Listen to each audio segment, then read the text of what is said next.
Et bienvenue, on est là pour parler de l'épisode 1110 de One Piece. Alors on va pas rentrer dans les détails de l'épisode, on va bientôt découvrir qui est le traître, qui a trahi Vegapunk. Je voudrais revenir sur les Séraphimes, la puissance des Séraphimes, où se situe-t-elle par rapport à l'ordre des forces dans One Piece.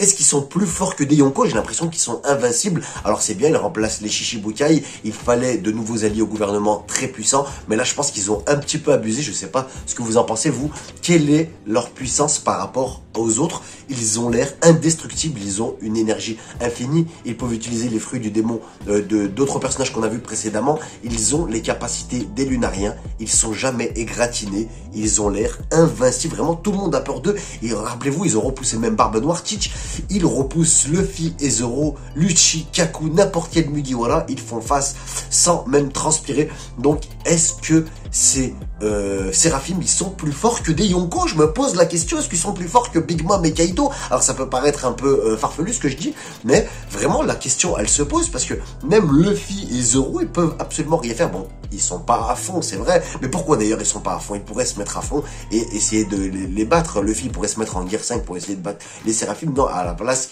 ils les repoussent, ils font face, mais sans tout donner. On a l'impression quand même le Gear 4 avec Lucci, Kaku, ils sont 4 contre 2, ils peuvent rien faire.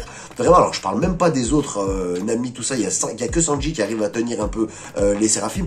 Donc, où se situe la force des Séraphimes selon vous? Moi, pour moi, j'ai l'impression qu'ils sont aussi forts que des Yonko, je peux pas vous dire le contraire. Ça paraît un peu...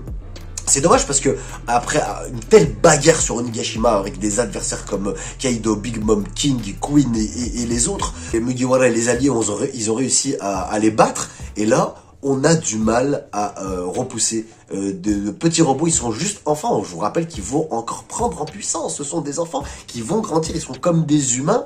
Donc, où leur puissance va-t-elle s'arrêter aux Séraphimes? Donc, je me demande s'ils sont pas au moins aussi forts, voire plus forts que des Yonko, plus forts que Big Mom et Kaito. Je le répète encore une fois, c'est un truc de fou. Je sais pas ce que vous en pensez, vous. Je trouve qu'il y a une petite incohérence. Je sais pas où Oda veut nous mener avec ces Séraphimes, parce que et on a l'impression, comme ils en parlent, qu'ils vont grandir, qu'ils vont encore évoluer, comme je le disais. Et où va s'arrêter leur puissance? En tout cas, c'est largement les meilleurs alliés du gouvernement mondial. Ils sont juste en dessous du Gorosei, les Séraphimes. Ils sont juste invincibles. Alors, je m'avance peut-être en disant qu'ils sont plus forts ou aussi forts que des Yonko, mais vis-à-vis des amiraux, tout simplement. Sakazuki, Kizaru et Ryogoku, est-ce qu'ils sont pas au moins aussi forts? Est-ce qu'ils représentent pas une plus forte menace que les amiraux eux-mêmes? Parce que imaginez qu'ils nous sortent les autres Shichibukai en Séraphime, soit Crocodile, Doflamingo, Moria, pourquoi pas aussi le Séraphime de Baggy. Donc imaginez qu'ils soient réunis, ça serait véritablement plus qu'une armée, plus qu'un renfort pour le gouvernement mondial. Il y a dans une vidéo il y a longtemps, je disais que le gouvernement mondial manquait de force maintenant, à part les amiraux, les vice-amiraux, je les trouve plutôt faibles, le Gorosei. Donc il leur fallait une force supplémentaire. Est-ce que Oda il aurait pas été un petit peu loin pour cette force supplémentaire? Ils semblent tous invincibles.